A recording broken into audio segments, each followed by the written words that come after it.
भारतीय संविधान, जब हम ये शब्द सुनते हैं तो अक्सर दिमाग में एक मोटी सी नियमों की किताब आती है ना? पर असल में ये सिर्फ एक किताब नहीं है, ये एक जिंदा कहानी है। एक ऐसी कहानी जो लगातार बढ़ रही है, बदल रही है और समय के साथ खुद को ढाल रही है। आइए आज इसी कहानी को थोड़ा और करीब से समझते हैं। तो फिर सबसे बड़ा सवाल ये उठता है, क्या किसी देश के बुनियादी दस्तावेज उसकी आत्मा को बदला जा सकता है? ये सवाल ही हमारे आज के पूरे विश्लेषण का केंद्र है। इसी सवाल के जवाब में हमें वो खींचतान समझ आएगी जो हमारे संविधान की यात्रा को परिभाषित करती है, स्थायित्व और बदलाव के बीच की खींचतान। तो चलिए कहानी के बिल्कुल शुरुआत से शुरू करते हैं। हमारा संविधान दुनिया के सबसे बड़े लोकतंत्र का एक बहुत ही महत्वाकांक्षी ब्लूप्रिंट है, एक तरह का नक्शा। और ये कोई छोटा मोटा नक्शा नहीं है, बिल्कुल नहीं। इसमें है पूरे 470 अनुच्छेद। अब ये नंबर सुनने में बहुत बड़ा लग सकता है, लेकिन घबराने की कोई बात नहीं है। इसे समझना उतना भी मुश्किल नहीं है जितना ये लगता है। देखिए, इतने बड़े दस्तावेज को समझने का सबसे आसान तरीका है इसे 3 हिस्सों में तोड़कर देखना। पहला हिस्सा है लोग, यानी हम और आप, हमारे अधिकार, हमारे कर्तव्य। दूसरा है सरकार, मतलब केंद्र और राज्य सरकारें कैसे काम करेंगी।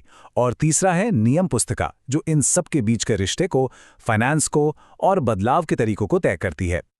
चलिए अब इस ब्लूप्रिंट के दिल में उतरते हैं, मतलब वो बुनियादी सिद्धांत जो सरकार और हम नागरिकों के बीच के रिश्ते को तय करते हैं। और यहीं पर संविधान के 2 सबसे दिलचस्प और जरूरी स्तंभ हमारे सामने आते हैं। एक तरफ है हमारे मौलिक अधिकार, ये वो गारंटी है कि सरकार हमारे साथ क्या क्या नहीं कर सकती और इन्हें हम अदालत में जाकर लागू करवा सकते हैं। दूसरी तरफ है निर्देशक सिद्धांत, ये सरकार के लिए गाइडलाइन है कि उसे देश को बेहतर बनाने के लिए क्या क्या करना चाहिए। तो एक तरह से एक पक्की गारंटी है, तो दूसरा एक बेहतर भविष्य का सपना। और बस यहीं से कहानी में एक ट्विस्ट आता है, एक टकराव शुरू होता है। एक तरफ संसद की शक्ति थी कि वो संविधान में बदलाव कर सकती है, और दूसरी तरफ न्यायपालिका की जिम्मेदारी थी कि वो संविधान की रक्षा करे। इन दोनों के बीच एक पावर स्ट्रगल शुरू हो गया। और ये जो खींचतान थी ना, ये दशकों तक चली। 1951 में सुप्रीम कोर्ट ने कहा संसद सबसे ऊपर है। फिर 1967 में गोलकनाथ केस में कोर्ट ने यू टर्न ले लिया और कहा नहीं, मौलिक अधिकार सबसे पवित्र हैं, उन्हें हाथ नहीं लगाया जा सकता। पावर का पेंडुलम एक तरफ से दूसरी तरफ झूल रहा था, और इसी माहौल ने 1973 के उस ऐतिहासिक केस के लिए मंच तैयार किया जिसका नाम था केशवानंद भारती केस। और फिर आया कहानी का सबसे बड़ा टर्निंग पॉइंट, एक ऐसा ऐतिहासिक केस जिसने सब कुछ बदल कर रख दिया और एक क्रांतिकारी कानूनी सोच को जन्म दिया। तो ये मूल संरचना या बेसिक स्ट्रक्चर का सिद्धांत आखिर है क्या? इसे समझने का एक बहुत आसान तरीका है। सोचिए, कोई अपने घर में रंग रोगन करवा सकता है, कमरे की दीवारें बदल सकता है, लेकिन क्या वो घर की नींव को गिरा सकता है? नहीं। बस यही है बेसिक स्ट्रक्चर। संसद संविधान में बदलाव कर सकती है, पर उसकी आत्मा को, उसकी नींव को नहीं बदल सकती। पूरे संवैधानिक बहस का निचोड़ बस इसी एक लाइन में है। संसद किसी भी हिस्से में संशोधन कर सकती है, लेकिन मूल संरचना को नहीं बदल सकती। ये केशवानंद भारती केस का वो सार है जिसने भारतीय लोकतंत्र के भविष्य की दिशा ही बदल दी। तो सवाल यह है कि आखिर इस नींव में है क्या क्या? वैसे इसकी कोई फिक्स लिस्ट नहीं है, अदालतों ने समय समय पर बताया है, लेकिन इसमें शामिल है संविधान की सर्वोच्चता, यानी कानून सबसे ऊपर है, सरकार का लोकतांत्रिक और गणतांत्रिक होना, हमारे देश का धर्मनिरपेक्ष चरित्र, केंद्रों और राज्यों के बीच शक्तियों का बंटवारा और कानून का शासन।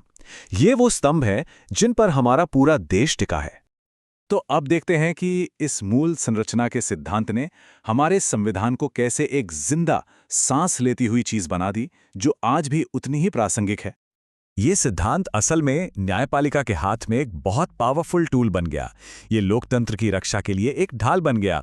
अब अदालतें इस ढाल का इस्तेमाल करके किसी भी कानून या संशोधन को परख सकती हैं, और अगर वो संविधान की मूल भावना के खिलाफ हो तो उसे रद्द भी कर सकती हैं।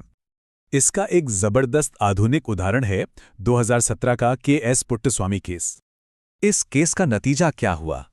सुप्रीम कोर्ट ने संविधान की व्याख्या की और कहा कि जीवन के अधिकार में निजता का अधिकार यानी राइट टू प्राइवेसी भी शामिल है।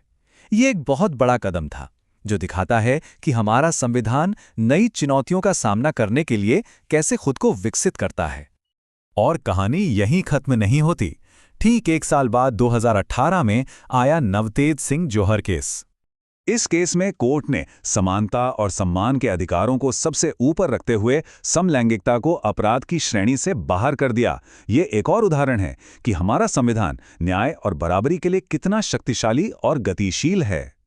तो देखिए, हमने सफर कहां से शुरू किया था, एक स्थिर कागज पर लिखे नक्शे से, और आज हम एक ऐसे दस्तावेज को देख रहे हैं जो जीवित है, जो सांस लेता है, जिसकी लगातार नई नई व्याख्याएं हो रही हैं। और ये पूरी कहानी हमें एक बहुत ही दिलचस्प सवाल के साथ छोड़ जाती है।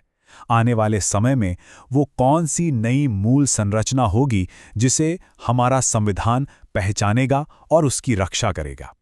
ये एक ऐसी बातचीत है जो शायद कभी खत्म नहीं होगी, और यही हमारे लोकतंत्र की खूबसूरती है।